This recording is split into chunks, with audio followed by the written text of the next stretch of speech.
Living in the present was the biggest mistake of my life. Everything that I ever experienced occurred to me in an instant. All worries, excitements, triumphs, and failures melted into each other as a single feeling.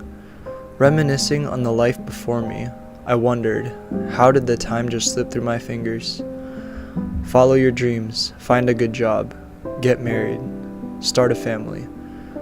What did I push so long for? Were these objectives just distractions to get to the finish line? A diversion to pass the time? Be in the present. Why did that matter? To have more memories to look over before we pass? Ironically, we live our lives rushing and hoping to get to the next stage, only to look back and see how much time we've actually lost. It's almost like the more vigor we have for life, the deeper we fall into these distractions. We're shocked when we realize that we have only so much left ahead of us, because we were too caught up in the next thing life had to offer. Perhaps we've thought about it all wrong. Maybe living in the present doesn't mean forgetting the past, but rather revisiting it. To understand that mistakes or setbacks were bound to happen, and that it's more beneficial to us to confront old thoughts instead of distracting ourselves with what's happening right now. Maybe the goal isn't to live in the present, but rather to dwell in the past. Not to be confused with being stuck in it, but by reflecting on what has already happened, you can really get to know the type of person you are. Opportunities start to reveal themselves when you accept that you can't change what's already happened, but you can control what still has yet to come.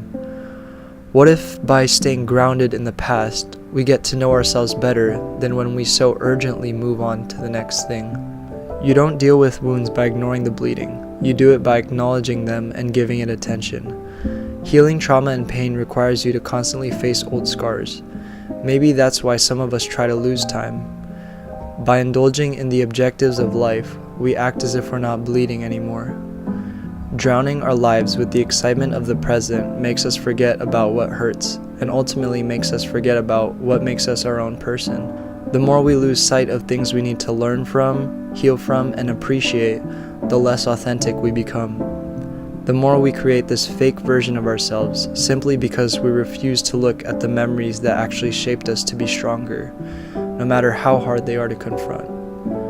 You see, our character doesn't develop when we experience things. It's built when we intentionally face the painful truths of the past in hopes that we use them to build us into the person we still want to become.